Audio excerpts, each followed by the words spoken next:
The information in this video is for general informational purposes only and does not constitute professional educational advice for your specific child or situation. School choice is a deeply personal decision, and you should always consult with local school officials and educational professionals to understand the options available in your specific district. You're scrolling through your local parent group on Facebook and you see it again. The post. The one that asks, "Has anyone sent their kid to Summit Ridge Charter Academy? Is it really better than the public school?" And the comments instantly explode. 100 different opinions, a dozen conflicting facts, and you're left more confused than when you started. One person says it's an amazing private school you have to pay for. Another says it's a public school that gets to cherry-pick the best students. Someone else claims they're run by for-profit corporations draining money from your neighborhood school. It's overwhelming. It feels like you need a PhD just to figure out where to send your kid to kindergarten. What if I told you that you don't need a PhD? What if I told you that in the next few minutes we are going to cut through all of that noise, all of that confusion, and give you the simple, unbiased truth about charter schools? This isn't about telling you that charter schools are good or bad. This is about giving you the power to decide for yourself. Over this series, we are going to build a complete toolkit for you. We will break down exactly what a charter school is, how they get your tax dollars, who is actually in charge of them, and how the lottery and application process really works. We'll cover the biggest pros, the potential benefits that draw millions of families in, and we'll stare unflinchingly at the cons, the legitimate criticisms and red flags you absolutely need to watch out for. By the end of this, you will be the most informed parent in that Facebook group. You will have the confidence to walk into any school tour, ask the right questions, and make the best possible choice for your child's future. So let's start with the absolute foundation, the single most important question. What on earth is a charter school? Forget everything you've heard for a second. Let's boil it down to one simple sentence. Charter schools are publicly funded, independently operated, tuition-free schools. Let's say that again because every word matters. Publicly funded, independently operated, tuition-free. Let's break that down. First, publicly funded. This is the biggest myth we need to bust right now. Charter schools are not private schools. You do not pay tuition to send your child to a charter school. They are funded by your tax dollars, just like the traditional public school down the street. If anyone ever tells you a charter school is a private school, you can now confidently and correctly tell them they are mistaken. They are public schools. Period.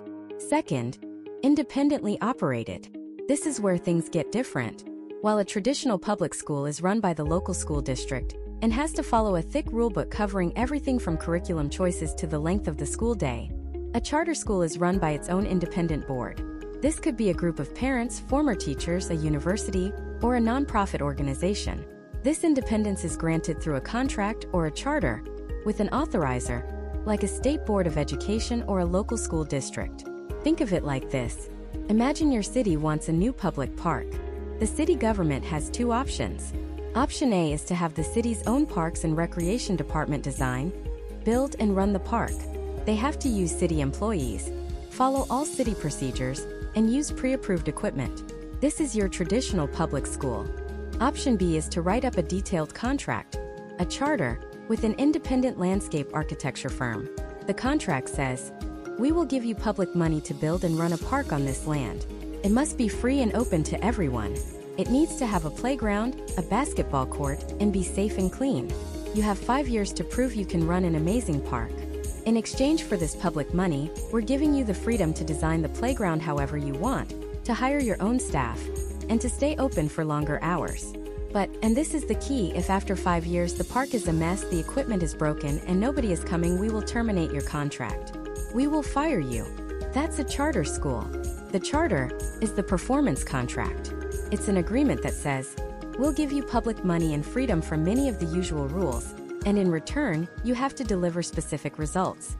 If they meet the goals laid out in their charter, goals that are often tied to things like test scores, graduation rates, and parent satisfaction, their charter gets renewed. If they fail, in theory, they can be shut down. This is the grand bargain of charter schools. Greater autonomy in exchange for greater accountability. This freedom is the main appeal. Because they are not bound by the same district-wide regulations, a charter school can choose to have a longer school day or a longer school year. They can decide to require school uniforms.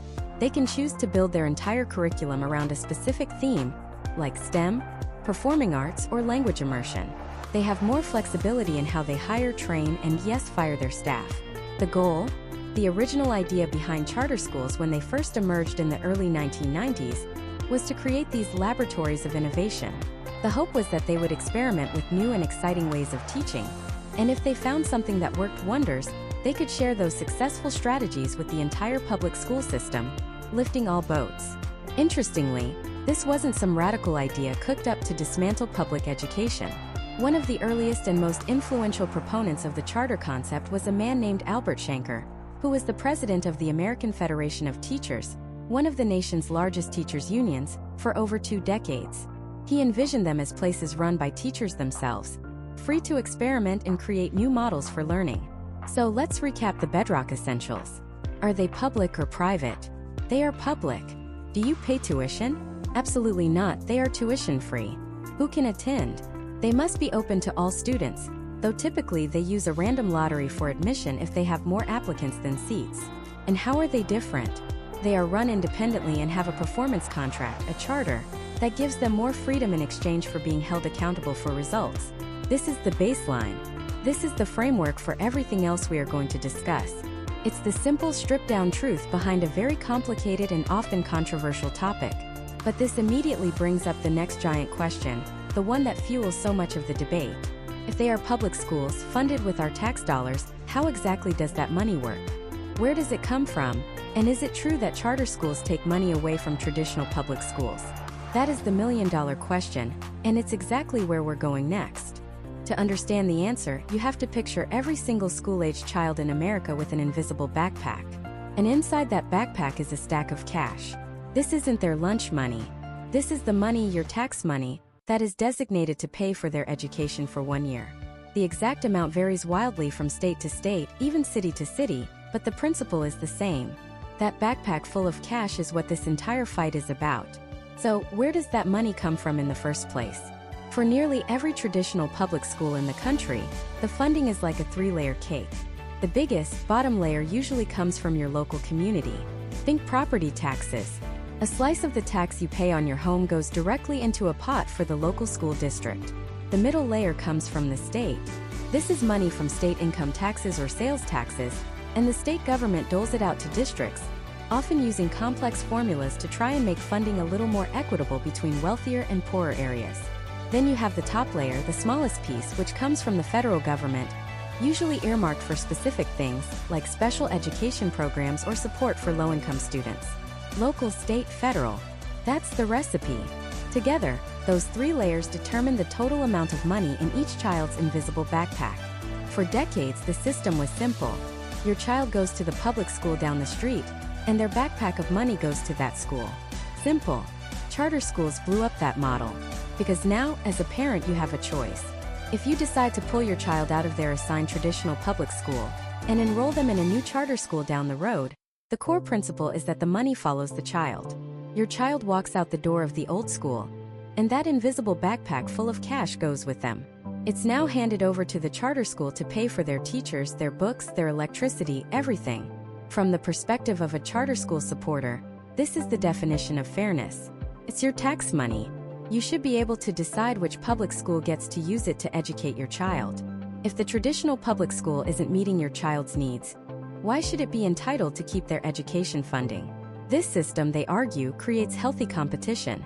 It forces all public schools, traditional and charter, to innovate and improve to attract and keep students. The money flows to the schools that are doing the best job, and the ones that are failing will either adapt or shut down. It's a marketplace of ideas, and the currency is your child's educational funding. But here is where we get to the heart of the controversy. This is the argument that keeps superintendents and school boards up at night. Let's imagine a traditional public school. We'll call it Northwood Elementary. Northwood has 500 students. It has a principal, a librarian, a school nurse, a janitorial staff, a mortgage payment on the building, a 20-year-old heating system that needs constant repairs, and a contract with the district's bus service. These are what economists call fixed costs. They don't change much whether there are 500 students or 450. Now, a new charter school opens up, and 50 students from Northwood Elementary decide to enroll there. 50 backpacks full of cash walk out the door. Let's say each backpack is worth $10,000. Northwood Elementary's budget just took a $500,000 hit. But did its costs go down by $500,000? No. They still have to pay the principal's full salary. The librarian still has a library to run. The mortgage payment doesn't get smaller. The ancient boiler still needs to be fixed, and the bus contract is for the whole district, not per student. This is the stranded costs argument. The traditional public school is left with all of these legacy costs, but with significantly less money to pay for them. They can't just lay off 10% of the principal or shut down 10% of the heating system. So what do? They have to make cuts. Maybe they don't replace the art teacher who just retired. Maybe class sizes in the 4th grade go from 25 students to 30. Maybe they cut the after-school tutoring program. The students who remain at Northwood Elementary, the ones whose parents didn't or couldn't choose the charter, are now in a school with fewer resources. This is the core of the claim that charter schools drain or take money from public schools. It's not that they're stealing it in a heist. It's that the transfer of funding, student by student, leaves the traditional system less and less able to cover its fundamental operating costs, potentially hurting the majority of students who stay behind. But hold on, because the story gets even more complicated. It's not a simple one-for-one transfer. In most states, the charter school doesn't actually get the entire backpack of cash. They often get less. Why? The biggest reason is facilities. Remember that big chunk of funding from local property taxes?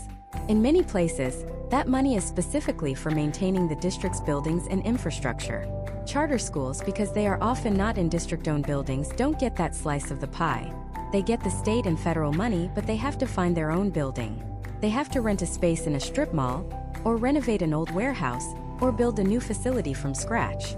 And they have to pay for that out of their general operating funds, the same money they use to pay teachers and buy computers. So, while the traditional public school is struggling with stranded costs, the charter school is struggling to pay rent. They're holding bake sales and fundraising galas not just for field trips, but to literally keep the lights on and fix the roof. This is a massive, often overlooked, part of the financial equation. The backpack of money that follows a child to a charter school is often lighter than the one they left behind. Think about what this means on the ground. You have two public schools, both funded by taxpayers, now pitted against each other in a zero-sum game.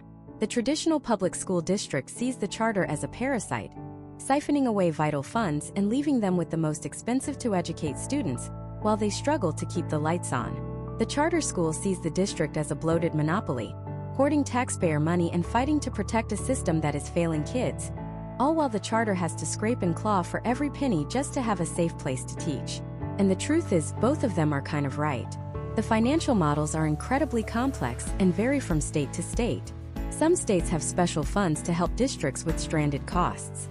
Others provide extra money to charter schools for their buildings. But in most places, it is an outright battle. A financial tug-of-war where the rope is your tax dollars, and the ones caught in the middle are the kids. This isn't just a theoretical debate.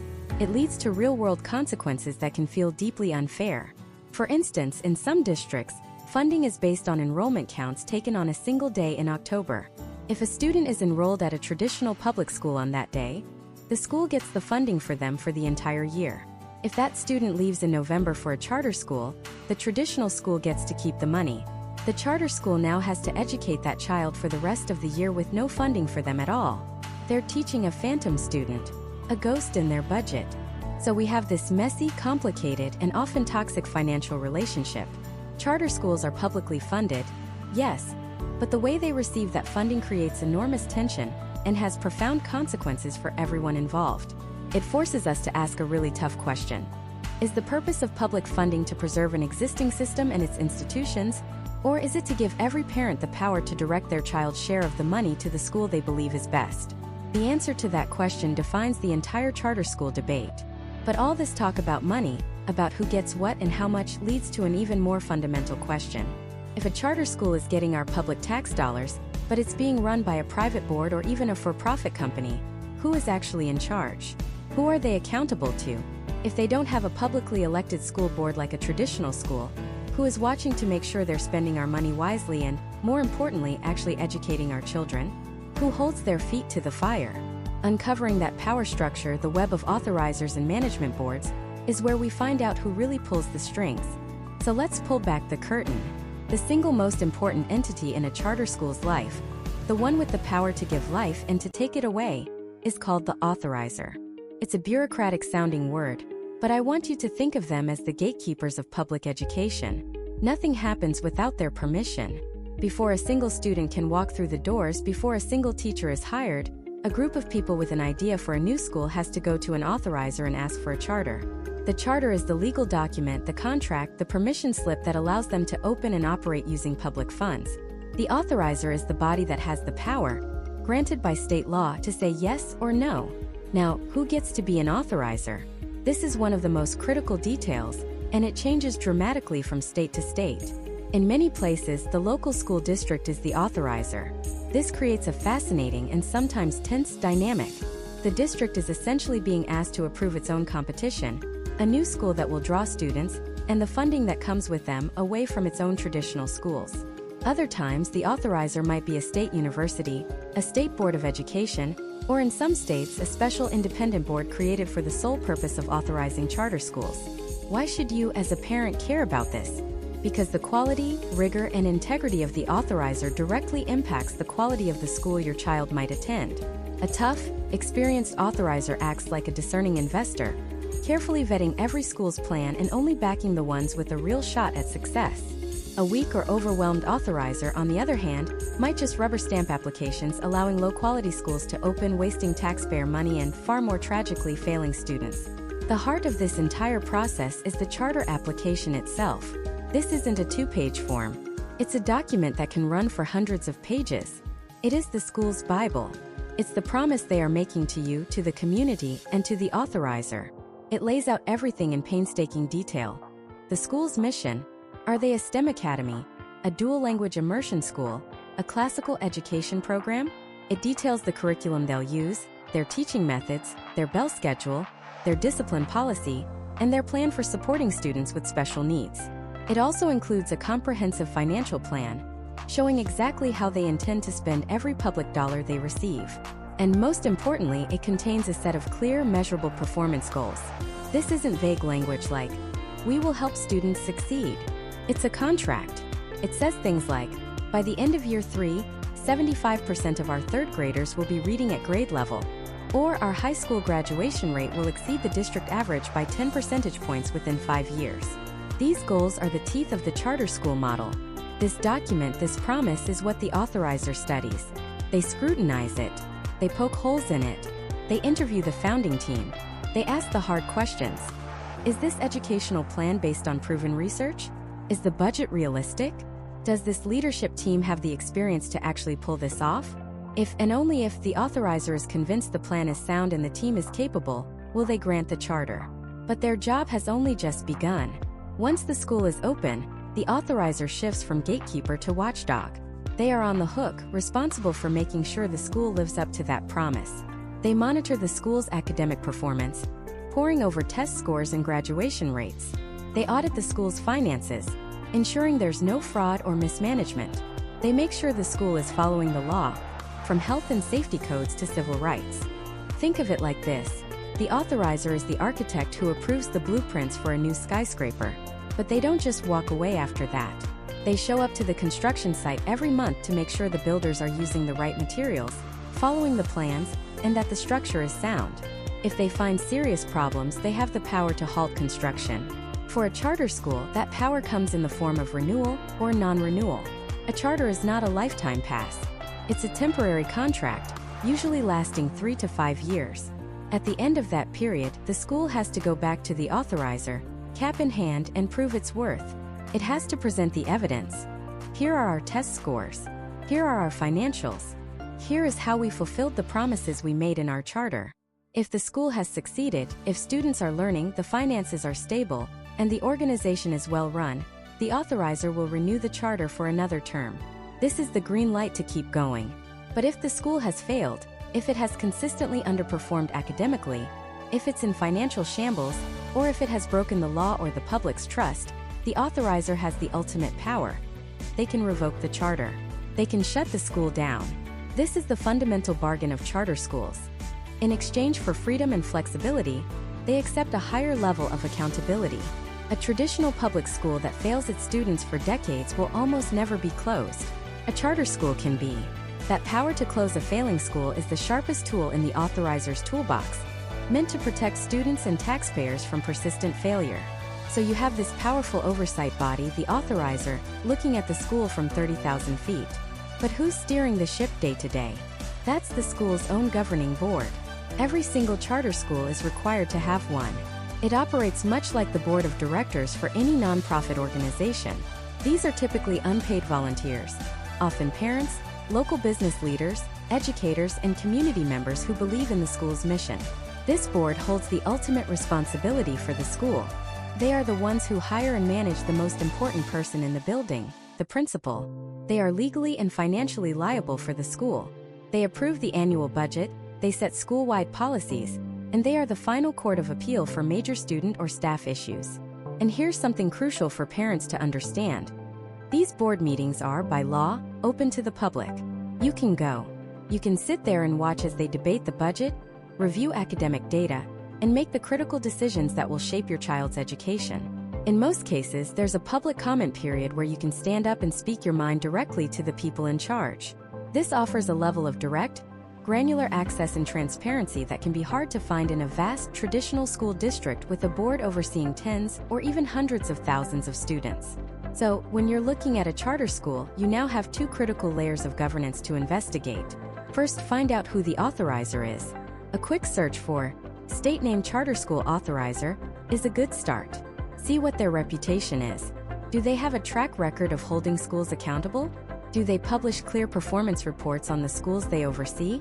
A strong authorizer is a good sign. Second, look up the school's governing board. The members should be listed on the school's website. Who are they?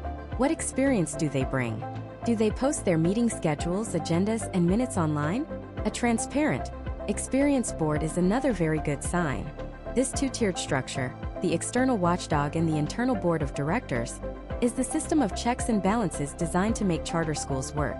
It's the framework intended to harness their innovative freedom while ensuring they are held accountable for their results and their use of our public money. But this structure, as clean as it sounds on paper, is getting more and more complicated. Because what happens when a third layer gets inserted into this equation? What happens when it's not just a local board running a single school, but a massive national corporation running a whole network of them? These are called charter management organizations, or CMOs, and their rise has completely changed the landscape, introducing a level of corporate-style management, scale, and money that is reshaping public education as we know it. Are they supercharging success, or just turning our neighborhood schools into franchises? Untangling that question is where we're going next. Let's start with a simple analogy. Think about getting a burger. You can go to a local one-of-a-kind spot, run by a family that's been in the neighborhood for 50 years. The recipe is unique, the experience is personal, and it's deeply connected to the community. Or you can go to a McDonald's. You know exactly what you're going to get. The Big Mac in Boise, Idaho, is the same as the Big Mac in Boston, Massachusetts. The system is efficient, the brand is powerful, and it's all run by a massive central corporation that dictates everything from the pickles to the training manual. Neither one is inherently better. They just serve different purposes. This is the simplest way to understand the rise of the Charter Management Organization, or CMO. When we left off, we asked if these large networks were supercharging success or just franchising our schools. The answer, like everything in education, is complicated. A CMO is a nonprofit organization, and sometimes a for-profit one, that operates a network of charter schools.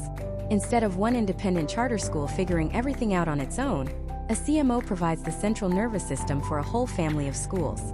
We're talking about giants in the field like KIPP, with over 270 schools, or Success Academy, which dominates the charter landscape in New York City. These aren't just schools, they are systems. The argument for this model is incredibly powerful, and it's built on a foundation of scale and efficiency. Imagine you're a school principal. In a standalone charter, you're not just an educational leader. You're also the head of HR, the chief financial officer, the head of fundraising, the facilities manager, and the lead curriculum designer. It's an impossible job. A CMO steps in and says, "Let us handle the back office." The central CMO office takes over the big, burdensome tasks: payroll, benefits, legal compliance, and bulk purchasing of everything from laptops to textbooks. By buying for 100 schools instead of one, they get better prices.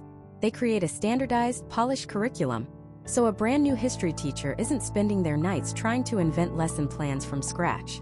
They run sophisticated professional development programs, training teachers in the network's specific, proven methods. In theory, this frees up the principal and the teachers to do the one thing they're supposed to do: teach.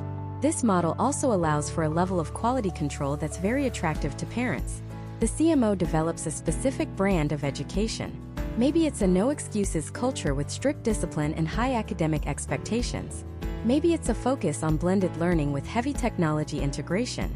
Whatever their secret sauce is, the CMO works to replicate it with fidelity across every single school in its network. For a parent, this offers a sense of predictability and reliability. You know what you're signing up for. And then there's the data. Large CMOs are often pioneers in using data to drive instruction. They can track the performance of thousands of students in real time. They can see which teaching methods are getting the best results in math for third graders across 20 different schools, and then quickly train all their other third grade math teachers to use that exact method. It's a relentless data-driven cycle of improvement that a single school could never achieve on its own. It's the corporate efficiency of McDonald's, but applied to reading levels and test scores. From this perspective, CMOs aren't just franchising schools. They're scaling excellence. But there's a flip side to this coin, and it's a big one. It brings us back to the core promise of charter schools in the first place: innovation and community control. The original idea was that charters would be laboratories of innovation, freed from district bureaucracy to try new things and tailor their approach to the specific kids in their neighborhood. When a large national CMO comes to town, how much of that local control is left? The school's mission, its culture, its curriculum, and its budget might be dictated by executives in a headquarters hundreds of miles away. A principal might be more accountable to a regional vice president of operations than to the parents at their own PTA meetings. The school can begin to feel less like a community institution and more like a local branch of a national corporation. The very bureaucracy they were designed to escape can be replaced by a new, corporate-style bureaucracy. This leads to the cookie-cutter critique. If a CMO's model is very rigid, what happens to the kids who don't fit the mold? A student who thrives with creative, project-based learning might be crushed by a system that demands silent, single-file lines and rote memorization. While standardization creates predictability, it can also stifle the creativity and flexibility needed to serve a diverse student population. If the franchise only sells one kind of burger, you're out of luck if you want something else. And then we have to follow the money. This is where things can get truly murky for parents. Most CMOs are nonprofits, but they operate like complex businesses. A common practice is for the CMO to charge its network of schools a management fee. This fee, a percentage of the public per pupil funding the school receives, pays for all those centralized services we talked about. But how high is that fee? Is it 10%, 15%, 20%? It can be incredibly difficult for a parent to find out exactly how much of their taxpayer money is going to the central office versus how much is making it into their child's classroom. The financial structures can be even more complicated. Sometimes a CMO will create separate related for-profit companies. For example, the nonprofit CMO might pay a for-profit real estate company, run by the very same executives, to lease the school building. Or they might pay a for-profit company to manage the school's technology or curriculum. This isn't always a bad thing, but it creates layers of financial complexity that can obscure where public dollars are ultimately ending up, raising serious questions about transparency and accountability. And we haven't even touched on the most controversial part of this world: the EMO, or Education Management Organization. While most big networks are nonprofit CMOs, EMOs are explicitly for-profit companies. They are publicly traded on the stock market, they have shareholders, and their primary legal duty is to generate profit for those shareholders. When a for-profit company is running a public school with public money, the fundamental question becomes unavoidable. When a tough decision has to be made, what comes first, the child's education or the bottom line? So we have this massive shift in the landscape. We've moved from the initial vision of small, independent, teacher-led schools to a dominant reality of large, centrally managed networks that look and feel a lot like national chains. They bring the promise of efficiency, quality control, and data-driven results. But they also bring concerns about local control, transparency, and the potential for a one-size-fits-all education. This brings us to the ultimate question for any parent. The model, the theory, the financial structures, it's all interesting. But what really matters is, does it work? Do students in these large charter networks actually learn more? Are they outperforming their peers in traditional public schools? The battle over charter schools isn't just a philosophical debate. It's a war of statistics, studies, and test scores. And digging into that data, separating fact from fiction, is the only way to find out if this grand experiment is truly delivering on its promises. So let's wade into that war. The single most important question a parent asks is, do charter schools actually produce better academic results? And for years, the answer from researchers was a deeply unsatisfying, it depends. You could find a study to support any position you wanted. One would show massive gains, another would show charters lagging behind, and a third would declare it a statistical wash. It was a mess. But over the last 15 years, one research group has become the gold standard, the heavyweight champion of this debate. Stanford University's Center for Research on Education Outcomes, or CREDO. What makes their work so powerful is its sheer scale. They're not just looking at one city or one school district. They're analyzing millions of students across dozens of states, over many years. They use a sophisticated method where they find a virtual twin for each charter school student. A student in a nearby traditional public school with a nearly identical academic history and demographic profile. This allows them to make the most accurate, apples-to-apples comparison possible. And the story the CREDO data tells is fascinating. Back in 2009, their first massive study sent shockwaves through the school choice movement. It found that, on the whole, charter school students were actually doing worse than their virtual twins in traditional public schools. Only 17% of charters produced better results in math, while 37% did significantly worse. It was a damning report. Then, in 2013, they ran the numbers again. The picture had changed. This time, they found that charter schools were, on average, performing about the same as their public school counterparts. The sector had improved. The worst-performing schools from the 2009 study had either gotten better or been shut down. It was a sign of the charter school promise accountability starting to work.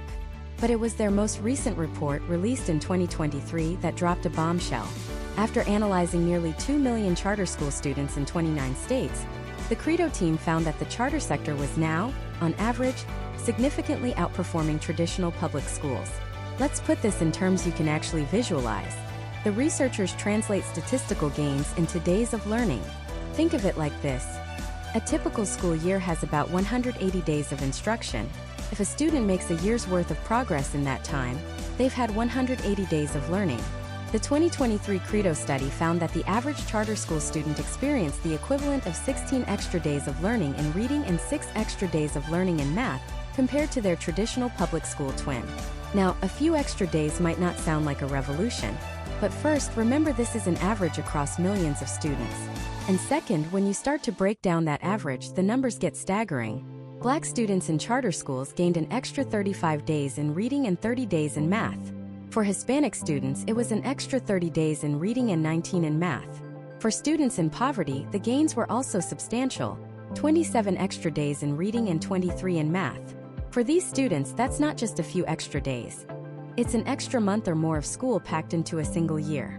Year after year, that kind of advantage can be life-changing. The data also shows that not all charters are created equal.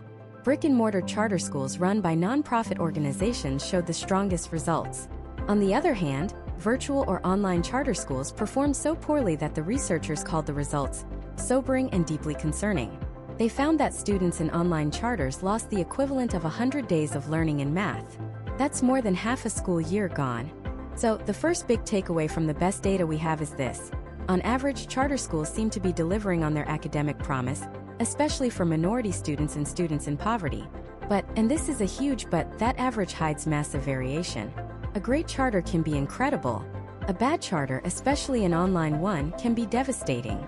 This leads directly to the second, and perhaps the most explosive question in the entire charter school debate. Are these impressive results real? Or are they just a statistical illusion created by cherry-picking the best students? The accusation is simple and powerful. Charter schools skim the cream of the crop, leaving traditional public schools to deal with the most challenging and most expensive students to educate.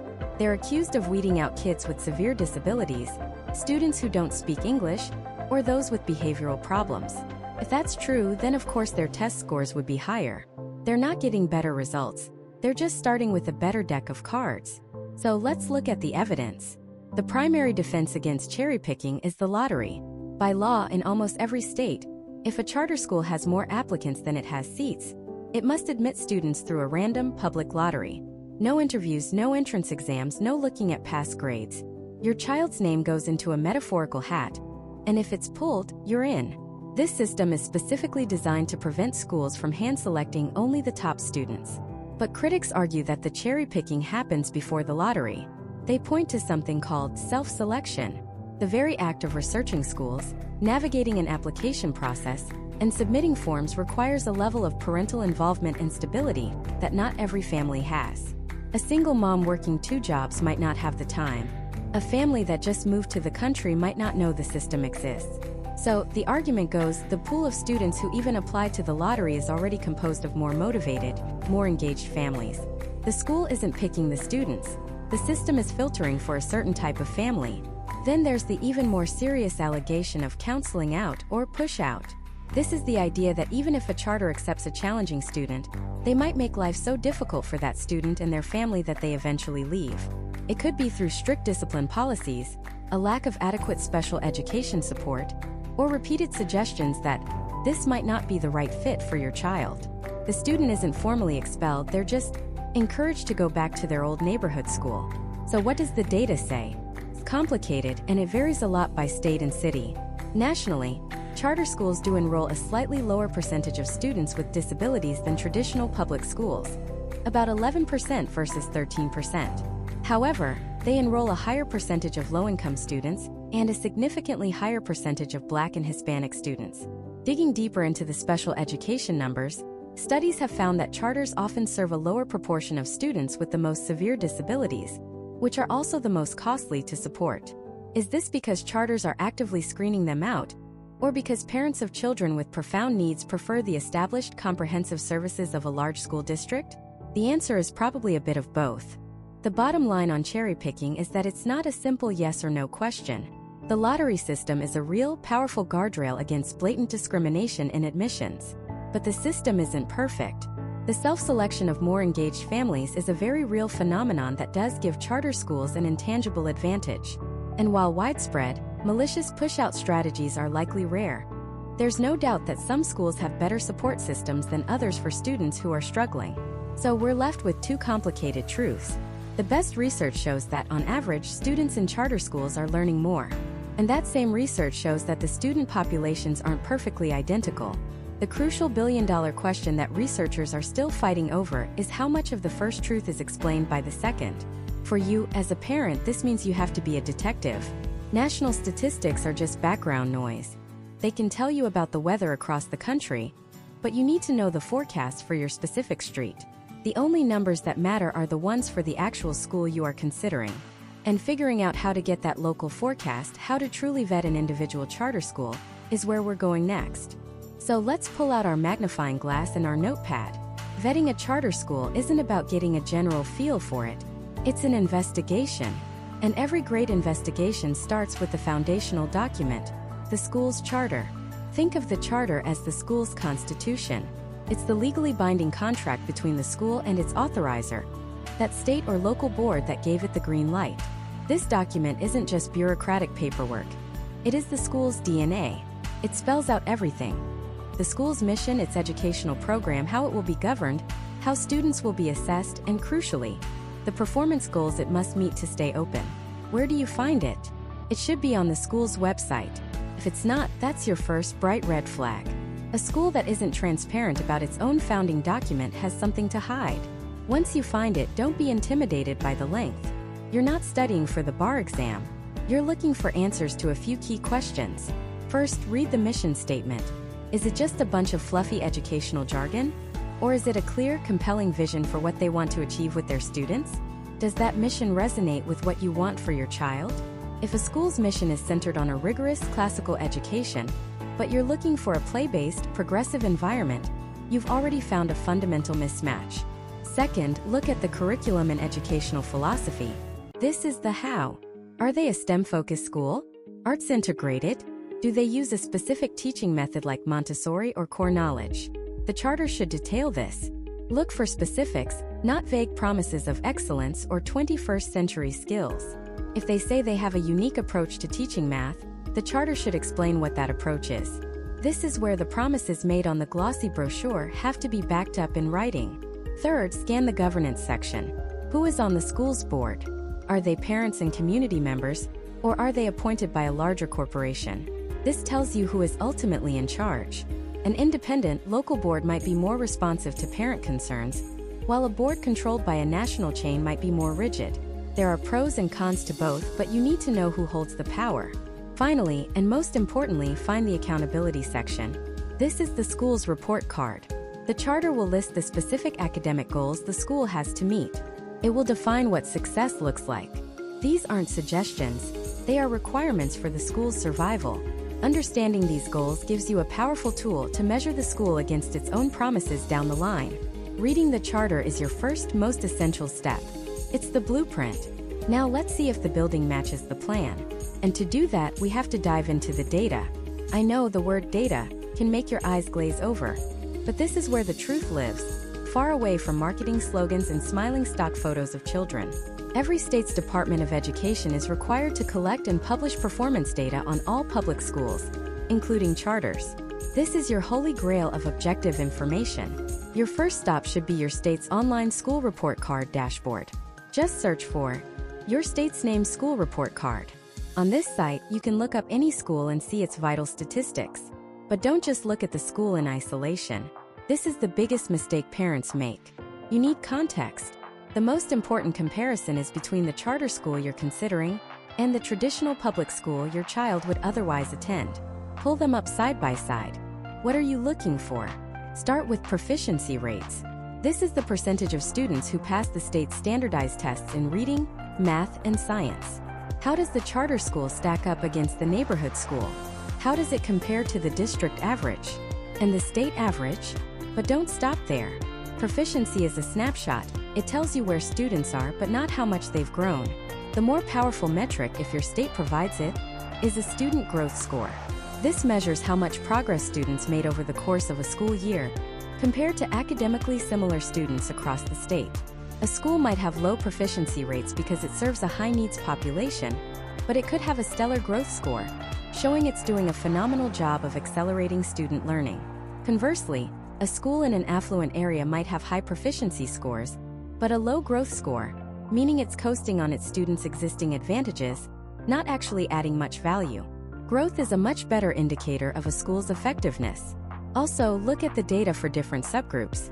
How are students with disabilities performing? How are students from low-income families doing? Or students of a particular race or ethnicity? A great school should be great for all its students. If you see huge achievement gaps between different groups of kids, that's a major warning sign. Look at attendance rates and chronic absenteeism. Kids who love their school show up for it. Finally, if you're looking at high schools, the four-year graduation rate is a non-negotiable metric. This data isn't an opinion. It's the hard evidence of a school's academic performance. Next, we follow the money. This might feel a little awkward, but remember, charter schools are public schools, funded by your tax dollars. You have every right to know how that money is being spent. A school's financial health is directly tied to its stability and the resources available to your child.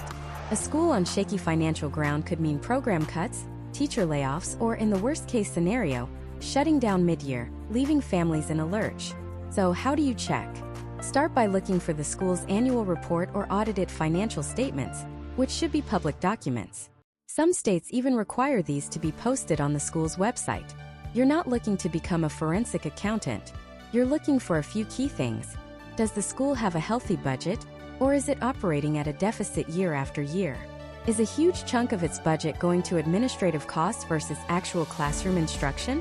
This is also where you need to understand the role of charter management organizations, or CMOs. Many charter schools, especially larger networks like KIPP or Success Academy, are run by a central nonprofit CMO. Some are even run by for-profit companies called education management organizations, or EMOs. This isn't inherently good or bad, but you need to understand the relationship.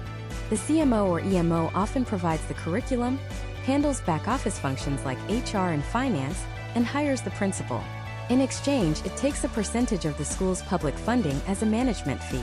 You need to ask, what percentage of our tax dollars is going to this management company? Is it a reasonable fee, typically 10 to 15%, or is it significantly higher? Does the school board have genuine oversight over the management company, or is the board essentially a rubber stamp? Look for potential conflicts of interest. For example, does the management company also own the school building and charge the school an exorbitant rent? These are tough questions, but they're critical. You want to ensure that the maximum amount of public funding is making it to the classroom to benefit your child, not being siphoned off to a corporate headquarters. Financial transparency is a hallmark of a healthy, trustworthy school. After you've looked at the documents, the data, and the dollars, it's time for the most important step of all: talk to the people. A school is not a building or a test score. It's a community of humans. The real story of a school lives in the conversations you have with the parents and teachers who are there every single day. Your mission is to find current parents who are not on the school's marketing team. Go to a park near the school around dismissal time. Look for parent groups on social media. If you're brave, just show up at pickup and politely introduce yourself, saying you're a prospective parent and would love their honest opinion for a few minutes. What do you ask them? Don't just ask, "Do you like the school?" That's a yes or no question. Ask open-ended questions that get them talking. Try these. What's the best thing about this school? What's the one thing you would change if you could? How does the school handle discipline and bullying? How responsive is the principal and the administration to parent concerns? What is the homework load really like? What's the school culture like? Is it collaborative, or is it intensely competitive? And then ask the killer question. What's the teacher turnover like? This is a powerful indicator of a school's health. If teachers are happy, respected, and supported, they stay. If a school is churning through its staff every year or two, it's a massive red flag. It suggests a poor work environment, which inevitably trickles down and impacts the student's learning experience and stability. Try to talk to more than one family. Get a range of perspectives. Talk to a parent of a child who is thriving, and if you can, find a parent who chose to leave the school. Hearing their story can be incredibly illuminating. Their reasons for leaving might be a deal breaker for you, or they might be things that don't matter to your family at all. This qualitative, on-the-ground intelligence is priceless. It adds color, nuance, and humanity to the black and white data on your screen. You've read the blueprint, you've checked the numbers, you've heard the stories. You've done more due diligence than 99% of parents out there. But none of it compares to walking through the front door. The school tour and the interview process can reveal more than any document ever could, and that's exactly where we're headed next. When you schedule that tour, you're not just a prospective customer. You are an investigator. Your mission is to look past the polished presentation, beyond the principal's welcoming smile, and uncover the true day-to-day reality of that school. Your first clue comes the moment you walk in. What is the energy of the front office? Is it a warm, welcoming hub, or a chaotic, stressful bottleneck? How are you greeted? Does the staff seem happy to be there? Or are they just counting down the minutes until the final bell? This first impression is more than just a feeling. It's data. A school that can't manage its own front door probably struggles to manage much else.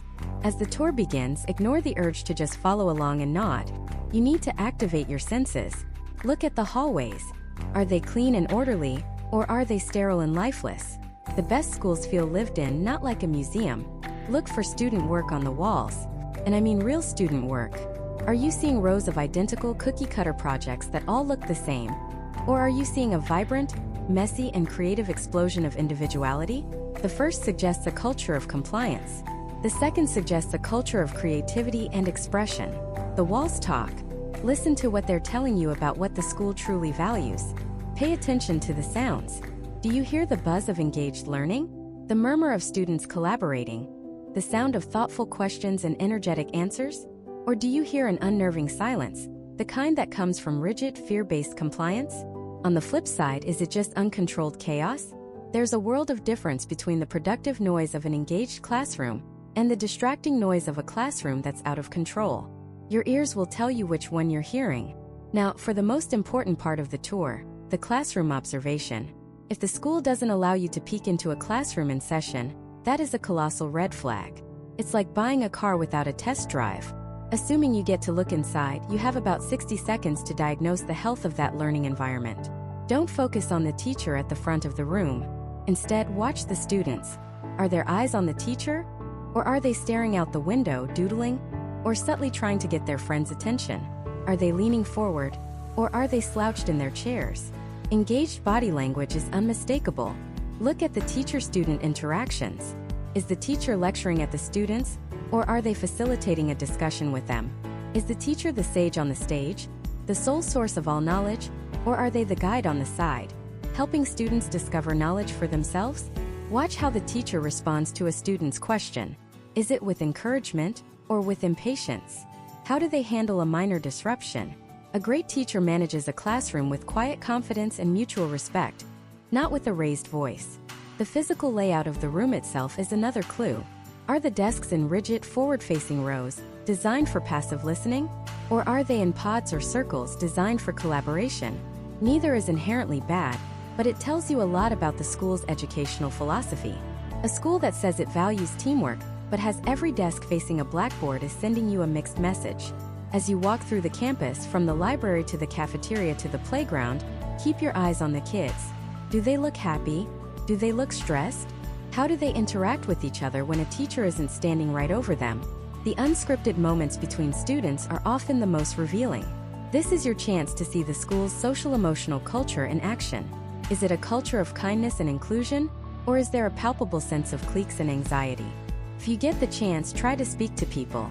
If you see another parent in the hallway, a simple, "Hi, how do you like the school?" can be incredibly revealing. Talk to a teacher if you can. Ask them, "What's your favorite thing about working here?" Their answer, and their hesitation or enthusiasm, will be telling. After the tour comes the interview. And let's be clear, this is a two-way interview. They are assessing if your family is a good fit for their community, but more importantly, you are assessing if their school is the right place for your child to spend thousands of hours of their young life. You need to come prepared with questions. Not the easy questions they answer on their website, but the tough questions that get to the heart of what the school is all about. Don't ask, "What's your approach to discipline?" That's a softball. Instead ask, "Can you walk me through the specific steps your staff would take if my child was repeatedly disrupting class?" This forces them to give you a practical, real-world answer, not a philosophical one. It reveals whether their system is punitive or restorative. Don't ask, "Do you have good teachers?" Of course they'll say yes. Instead ask, "What is your teacher retention rate over the last 3 years? And what kind of professional development and support do you provide for your teachers?" High teacher turnover is one of the biggest red flags a school can have. It's a sign of a toxic work environment, a lack of support, or both. And that instability directly impacts your child's education. A school that invests in its teachers is a school that invests in its students. Don't ask, "Do you help students who are struggling?" Instead ask, "What is the specific step-by-step process for a student who is identified as falling behind in reading? Who is involved, how are parents notified, and how is progress measured?" The quality of a school isn't defined by how it serves its highest achievers. It's defined by how it lifts up its most vulnerable learners. You want to hear about a clear, proactive system of support, not a vague, reactive promise to help. Here are a few more powerhouse questions to have in your back pocket. How do you handle disagreements between parents and teachers? How do you support students with different learning needs within the same classroom? What role does standardized testing play in your curriculum? And how do you prepare students for it without teaching to the test? And my personal favorite, if you could wave a magic wand and change one thing about this school, what would it be? Their answer to this question can reveal the school's biggest internal challenges, the things that keep the principal up at night. It shows humility and self-awareness, which are hallmarks of a healthy organization. When they ask you questions, be honest. This is not the time to paint a perfect picture of your child if that's not the reality. If your child struggles with focus, say so. If they have social anxiety, share that. The goal isn't to win admission. The goal is to find the right match. Hiding your child's challenges now will only lead to a poor fit and a miserable experience for them down the road. You are your child's advocate, and that means finding a place that can support them, flaws and all. This entire process, the tour, the observation, the interview, is about gathering data points. You're collecting evidence to either support or contradict the claims made in the school's marketing materials. You are piecing together the puzzle of the school's true culture. Once you've done this for a few schools, you'll start to see the patterns. You'll develop a gut feeling, a sixth sense for what feels right. You'll know which school's mission is just a plaque on the wall, and which one lives and breathes its values in every classroom and every interaction. After you've toured, interviewed, and submitted your applications to the schools you believe are the best fit, you enter a new nerve-wracking phase. For most charter schools, it doesn't matter how great the interview went or how much you loved the tour. Your child's fate now comes down to a game of chance, a system designed to be fair, but one that can often feel cruel: the lottery. Understanding how that lottery works and what your real odds are is the critical next piece of the puzzle. So let's pull back the curtain on this digital Hunger Games. At its heart, the charter school lottery is exactly what it sounds like: a random drawing. Imagine every single applicant's name is put into a massive virtual hat. When the day comes, a computer program reaches in and pulls out names one by one until every available seat is filled. The remaining names are then pulled to form a numbered waitlist. The reason for this system is rooted in the law. Because charter schools are publicly funded, they cannot discriminate. They can't pick the best students, the most athletic, or the ones whose parents donate to the school. The lottery is the great equalizer, designed to give every single child who applies an equal shot. Except it's not always equal. This is the single most important thing for parents to understand. While the drawing itself is random, the hat isn't always filled with individual names. Sometimes, names are bundled together, or some names are given a kind of invisible VIP pass that moves them to the front of the line. These are called enrollment preferences, or priorities. Think of them as lottery loopholes you need to know about. The most powerful preference by far is the sibling preference. If you have one child already attending the charter school, their sibling who is applying gets a massive advantage. In most systems, they are placed at the very top of the list for admission. Before the general lottery for the public even begins, the school first fills open spots with any siblings of current students. Let's be clear about what this means. If a kindergarten class has 75 spots, and 25 siblings of older students apply, those 25 spots are gone before your child's name is even considered. The public lottery is now for only 50 seats, not 75. This is why, if you have multiple children, getting that first one into a charter school feels like finding a golden ticket. It often paves the way for the rest of your kids. The next common preference is for geography. Many charters give a preference to students who live within the boundaries of the traditional public school district where the charter is located. So, if you live across the street from the charter, you'll likely have a better chance than a family that lives 3 towns over. Some schools might even narrow it down to specific zip codes. The charter's founding document, its actual charter, will state exactly what its geographic preferences are. So this is something you absolutely must check on their website. Then there are a few other less common preferences. Children of the school's teachers and staff often get priority. It's a perk of the job, and it helps the school attract and retain good employees. There are also, in some states, preferences for specific student populations that align with the school's mission. For example, a charter school founded to serve at-risk youth might give a preference to students from low-income families, or students who are English language learners. This is sometimes done through a weighted lottery, where certain students might get their name placed in the virtual hat 2 or 3 times, mathematically increasing their odds of being selected. So, how does this all play out in the real world? Let's walk through it. The application window closes. The school administrators take all the applications and sort them into buckets based on these preferences. Bucket number 1, siblings. Bucket number 2, children of staff. Bucket number 3, in-district students. Bucket number 4, everyone else. The computer program then starts filling seats. It goes to bucket 1 and admits all the siblings. If there are still seats left, it moves to bucket 2 and admits all the staff children. Then it moves to bucket 3, the in-district applicants. This is usually the biggest pool of applicants and the first point where a true lottery is needed. If there are 100 in-district applicants but only 60 seats remaining, the computer will randomly select 60 of those students. The other 40 are then randomly ordered to start the wait list. Finally, if by some miracle there are still seats left, the lottery moves to bucket 4, the out-of-district applicants, and the process repeats. For you, the parent, this all happens behind a screen. Your experience is one of nervous waiting. Then, on lottery day, you get the email. Your heart pounds as you open it. There are only 2 outcomes: an offer of admission or a spot on the wait list. If you get an offer, congratulations. Pop the champagne, celebrate, but don't celebrate for too long because the clock has just started ticking, and you have a very limited time to accept that spot and submit a mountain of paperwork. We'll cover that in the next part. But for many, the email delivers the second outcome: the wait list. And this is where so much confusion and heartbreak happens. You see a number next to your child's name. You are number 87 on the wait list. Your heart sinks. 87? Feels like an impossible distance. But the waitlist is not a static, orderly line like the one at the DMV. It is a living, breathing, and often chaotic thing. Let's say you're number 87. You might assume that 86 other kids have to decline their spot before you get a call. That's not how it works. Remember those preference buckets? They apply to the waitlist too. The waitlist is actually multiple lists, stacked on top of each other. There's a sibling waitlist, an in-district waitlist, and an out-of-district waitlist. So if a spot opens up, the school doesn't just call number 1 on the overall list. They first go to the highest preference waitlist. Is there anyone on the sibling waitlist? If so, they get the spot even if they were number 200 overall. If the sibling list is empty, they move to the in-district waitlist. They'll offer the spot to the first person there. This means you could be number 15 on the general waitlist, but if you're an out-of-district applicant, you could see 10 in-district students who were numbers 20, 35, and 50 get called up ahead of you. It can feel incredibly unfair, watching your number barely move while others leapfrog you. Your waitlist number can even go up. This is the most maddening part for parents. How is that possible? Imagine you are number 45.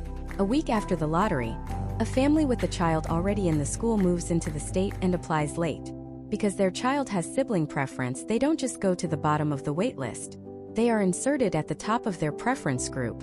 Suddenly, you're no longer number 45. You're number 46. Understanding this is crucial for managing your own expectations.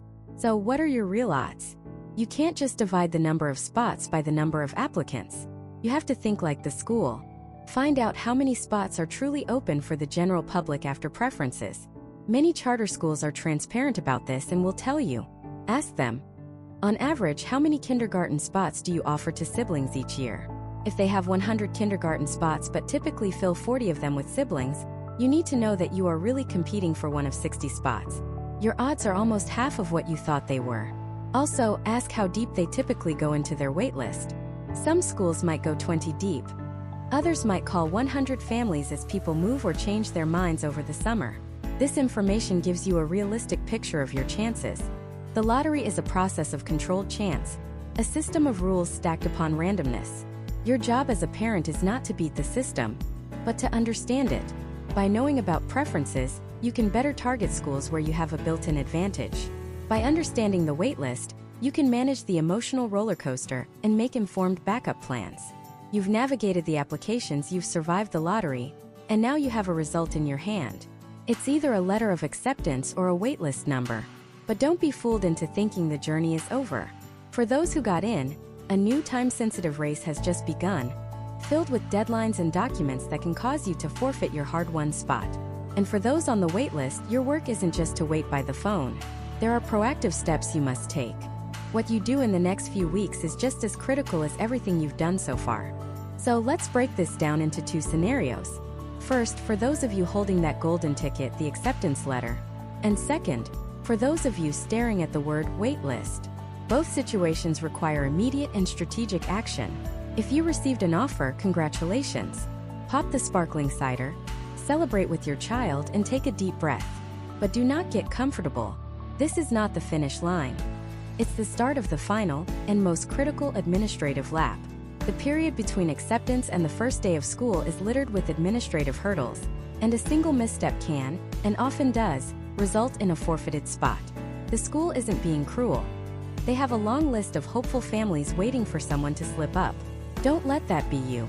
Your first action is to read the acceptance letter and the entire enrollment packet from top to bottom. I mean every single word. Pay special attention to deadlines. There will be a deadline to formally accept the offer, a deadline to submit paperwork, and a deadline for medical forms. These are not suggestions. They are non-negotiable. Put them in your phone calendar. Write them on a whiteboard, stick them on your fridge. Do whatever it takes to make them unmissable. The number one reason families lose their spot after being accepted is by missing a simple deadline. Next, you'll need to assemble a small mountain of documents. This is the verification stage. The school needs to confirm everything you stated on your application. You will almost certainly need proof of residency. This is crucial. Charters often have geographic boundaries for their lottery preferences, and they need to confirm you live where you said you live. This usually means providing 2 or 3 forms of proof: a recent utility bill, a lease agreement, or a mortgage statement. Make sure the name and address on these documents exactly match what you put on your application. You'll also need your child's original birth certificate, not a photocopy. They need to verify age and legal name. And then there are the health records. This is a big one. Every state has specific immunization requirements for school entry. You will need to provide an up-to-date immunization record signed by a doctor. If your child needs boosters or new shots, schedule that appointment immediately. Doctors' offices get swamped before the school year begins. Waiting until the last minute could mean you can't get an appointment in time. And without that completed health form, your child cannot start school. It's a state law, and the school has no wiggle room on this. But the most important document in that packet isn't one you provide. It's one the school provides to you. The Parent-Student Handbook. This is the school's constitution, and by enrolling your child, you are signing a contract to abide by it. You must read it before you sign the final enrollment forms. This handbook will detail the school's specific policies on everything from the dress code and uniform requirements to the discipline policy, the technology use agreement, the attendance rules, and academic expectations. This is where the unique culture of the charter becomes real. Does the school require mandatory parent volunteer hours? If so, how many, and what are the consequences for not completing them? Do they have a strict no excuses policy for late homework? What is their philosophy on discipline? You are agreeing to partner with the school in enforcing these rules. If you fundamentally disagree with their approach, it's better to know now than to be in constant conflict with the administration a few months into the school year. Signing that enrollment form is your pledge to uphold your end of the bargain. Finally, you'll likely be required to attend a new family orientation. Do not skip this. This isn't just a welcome barbecue. It's a foundational event where you'll meet the principal, key staff, and your child's future teachers. They'll walk you through the daily schedule, carpool lines, communication protocols, and curriculum. This is your first official entry into the school community. It's your chance to ask questions and show that you are an engaged, committed family. Okay, but what if your letter didn't say congratulations? What if it said waitlist? Feels like a punch to the gut. But I'm telling you, the waitlist is not a no. It is a not yet. And your actions in the coming weeks can significantly impact your chances. First, do not assume you're on the list. You need to formally confirm your spot. Follow the instructions in the letter. You may need to log into the portal and click a button to accept your waitlist position. If the instructions are unclear, call the school's main office. Be polite, be brief. Simply state your child's name and say, "I'm calling to confirm we have accepted our spot on the waitlist for the 5th grade. Can you please verify that we are active on the list?" While you're on the phone, gently confirm your child's waitlist number and that they have your correct email and phone number. A typo in your contact info could mean they can't reach you when a spot opens up. Next, understand how the waitlist moves. Movement is driven by one thing: accepted families declining their offers. This happens for all sorts of reasons. A family might have applied to 5 charters and gotten into their top choice, so they decline the other 4. Another family might get a job transfer and move out of state. The most significant movement happens in the first 2 to 3 weeks after offers go out. There's another flurry of activity in late summer, as families' plans change at the last minute. Your rank on the list matters, but it's not the whole story. Some schools will have waitlists 100 deep and still go through the entire list by September. So, how can you improve your chances? By demonstrating continued, informed interest. This is a delicate art. You want to stay on the school's radar without becoming a nuisance. The key is strategic, not constant communication. About a week or 2 after confirming your spot, consider sending a single professional email to the admissions director. This email should do 3 things. 1. Reiterate your strong desire to attend the school. 2. Be specific. Mention something you loved from the school tour or information night. For example, "We were so impressed with your project-based learning approach to science, and we know it would be the perfect environment for our daughter, Jane." This shows you've done your homework and aren't just sending a form letter. 3. You can provide a brief, positive update if there is one. "Since we applied, Jane won her school's science fair," which has only deepened her passion for STEM. Keep it short, positive, and professional. One email like this is enough. Do not call every week. Do not show up at the school unannounced. That kind of pressure almost always backfires. While you are strategically waiting, you must, and I cannot stress this enough, have a solid plan B. Accept a spot at your assigned public school or another school that has offered you a position. Complete their registration process. This is your safety net. If a spot at the charter school opens up on August 15th, you can politely withdraw from the other school. But if that call never comes, you won't be scrambling without a school days before the year begins. Being on a waitlist means living with uncertainty, but it doesn't mean being unprepared. Whether you've been accepted or waitlisted, this phase is about diligence and follow-through. For the accepted families, it's about securing your spot by flawlessly executing the administrative tasks. For the waitlisted families, it's about a combination of patience and proactive, polite persistence. In both cases, your journey with this school is just beginning. Once all the paperwork is filed and the placements are finalized, the real work and the real reward of being part of a charter school community begins. And that transition from applicant to active community member is a critical final step in this process. So what does this new role look like on a Monday morning?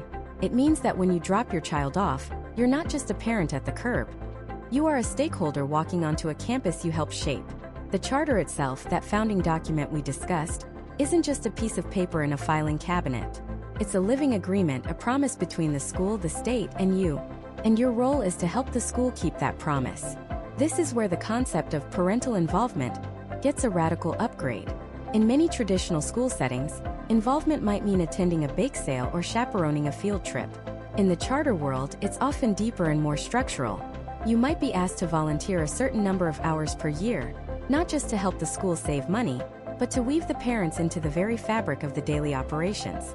You might see parents running the library, coaching a sports team, or tutoring students in the afternoon.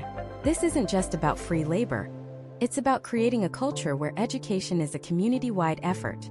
You know the teachers, you know the principal, and just as importantly, they know you. Furthermore, your voice carries a different kind of weight. Remember the governing board we talked about? Many charters have parent representatives on that board. This means you have a direct line to the highest level of decision-making. If there are concerns about the new math curriculum, a policy on bullying, or how the budget is being spent, you have a formal, recognized channel to voice those concerns. It's the difference between sending an email into the void and having a seat at the table where the decisions are actually made. This is the trade-off at the heart of the charter school compact. The school gets more autonomy, and in return you get more say. It's a partnership, and like any true partnership, it requires active participation. But let's be honest, the real reason you've gone through all this, the research, the tours, the applications, the lottery, is for your child. So, what does their experience look like in this new environment? For many students, the most immediate difference is scale. Charter schools are often smaller, and that size has a cascading effect. Your child isn't just one of 300 fifth graders, they're one of 60. Their teacher doesn't have 150 students to manage, they have 25. This creates an environment where your child is known, deeply and individually. Their strengths, their weaknesses, their quirks, they're all seen. This can be a game changer for a child who might get lost in the shuffle of a larger institution, or for one who thrives with more personalized attention. Then there's the specialized mission. If you chose a STEM-focused charter, your child is immersed in that world. The science fair isn't a one-day event. It's the culmination of months of project-based learning, woven into their daily classes. If it's an arts integration school, their history lesson might involve writing and performing a play about the American Revolution. The curriculum isn't a checklist of standards to be met. It's a cohesive philosophy about how children learn best. This focus creates a student body and a faculty who are all there for the same reason. There's a shared passion, a collective buy-in that can be incredibly motivating for a young learner. They are surrounded by peers and educators who are just as excited about the school's specific focus as they are. However, this journey is not without its challenges. The very autonomy that allows a charter school to innovate can also create instability. A charismatic founding principal might leave, and the school's culture can shift dramatically. A curriculum that sounded brilliant on paper might prove difficult to execute in the classroom. Because these schools are, in essence, educational startups, they can sometimes experience growing pains. Funding can be a constant battle, leading to fewer resources in some areas, like athletics or extracurriculars, compared to a large, established district. And what happens when you, as a parent, disagree with the school's direction? In a traditional public school, there's a large bureaucratic system to appeal to. In a charter school, your primary recourse is the school's own governing board. While you may have more access, it can also feel like you're fighting City Hall, just on a much smaller scale. This is where your community of fellow parents becomes your greatest asset.